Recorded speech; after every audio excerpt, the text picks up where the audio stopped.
Bonjour, formé aux métiers et aux compétences du secteur humanitaire via des formations développées en collaboration avec les ONG. C'est la mission de l'Institut Bioforce depuis 35 ans maintenant. On en parle avec Gilles Collard, son directeur. Bonjour. Bonjour. Merci d'être avec nous. Alors, de longue date, Lyon est connu pour avoir une fibre humanitaire et être un vivier d'associations et autres ONG. Absolument. Pour parler de l'organisation la plus connue, Handicap International, qui est prix Nobel de la paix, mais il y a aussi beaucoup d'autres organisations avec lesquelles on collabore, Triangle Génération Humanitaire, Agronomes et Vétérinaires sans frontières, qui œuvrent dans le monde entier et qui aussi utilisent du coup les ressources de Bioforce, nos Bioforces que l'on forme. L'histoire de Bioforce, à l'origine, c'est aussi l'histoire des Mérieux, le docteur Charles Mérieux, les campagnes de vaccination. Absolument, qui a compris très rapidement, il était vraiment visionnaire, qui a compris que la logistique était nécessaire pour être efficace. Et donc, au moment d'une large campagne de vaccination sur la méningite au Brésil, il a pratiquement inventé le concept de la logistique humanitaire. Ça, c'était 74-75. Oui, un peu plus tard, oui. Et qui correspondait à cette époque au besoin d'être aussi plus efficace et d'étendre les interventions humanitaires dans le monde. Et donc, ça a aussi profité au secteur humanitaire. M. Mérieux a participé à la création du métier de logisticien humanitaire. Alors chez Bioforce, vous proposez donc des formations en liaison, je le disais, avec les ONG, les organisations non gouvernementales, pour s'adapter aux réalités du terrain. Absolument. 80% des personnes que vous formez sont en mission humanitaire à l'issue de leur formation. Oui, malheureusement, c'est un secteur encore qui est très, très porteur. Il y a beaucoup de besoins.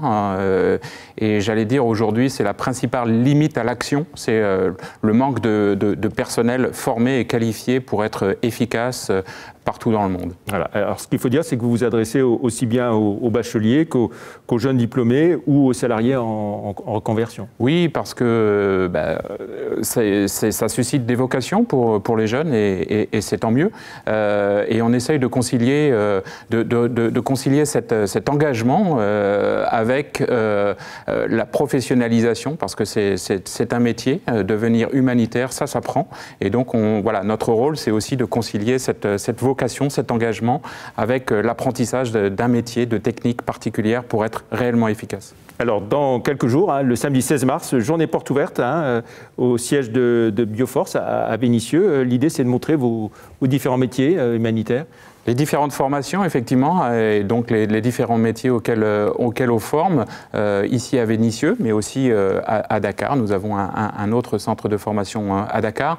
Donc effectivement, c'est plus de 10 programmes de formation ouverts au public, effectivement, comme vous l'avez dit, ouverts à la fois à des jeunes post-bac, mais aussi à des gens qui sont en reconversion professionnelle et qui veulent donner corps à leur engagement. Donc on a eu lors des dernières journées portes ouvertes de l'année dernière, pratiquement 400 personnes qui sont venues découvrir Bioforce et le rôle de Bioforce, donc les différentes formations que Bioforce aujourd'hui délivre pour ces personnes. Donc samedi 16 mars, toute la journée, bien sûr. Toute la journée. À Vénissieux, à votre siège.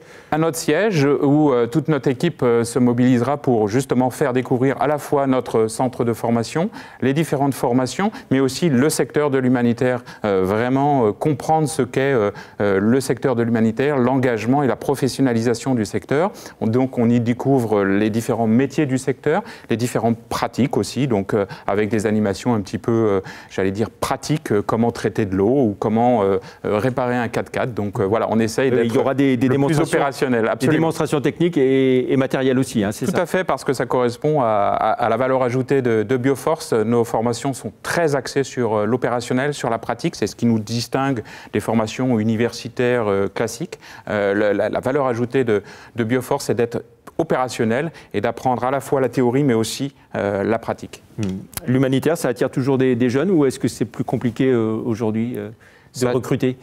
Alors, ça attire toujours des jeunes, et c'est tant mieux. Après, voilà, il y a peut-être aussi beaucoup de jeunes qui se destinent qui font le lien entre l'humanitaire et le social. On a aujourd'hui aussi beaucoup de jeunes qui, peut-être après une courte expérience, rentrent en France et s'engagent dans la vie locale et avec aussi beaucoup de besoins à couvrir, notamment avec l'actualité autour de l'arrivée des migrants. Donc voilà, il y a beaucoup de gens qui...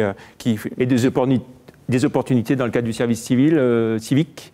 Oui, absolument. Et du coup, avec toujours l'importance aujourd'hui d'associer la pratique humanitaire avec la formation. Pour être efficace, il faut être formé. Voilà. Et chez Bioforce, vous intervenez à la fois en formation, on va dire, initiale et en formation continue. Hein. Tout à fait. En fonction des différentes formations que l'on a, on a effectivement des formations ouvertes aux plus jeunes, que l'on amène en 3 ans à une double compétence autour des métiers de l'environnement de travail et la logistique humanitaire. Notre intérêt, c'est de créer des passerelles aussi entre le monde économique et le monde humanitaire, parce que les personnes peuvent s'engager en fait pour une durée déterminée dans le secteur humanitaire, mais aussi avoir la possibilité de revenir un jour en France dans le secteur économique. Très bien. Merci beaucoup Gilles Collard d'être venu dans l'invité de la rédaction. Donc on le rappelle, hein, journée porte ouverte chez Bioforce samedi 16 mars. Merci, au revoir. Merci à vous. Merci.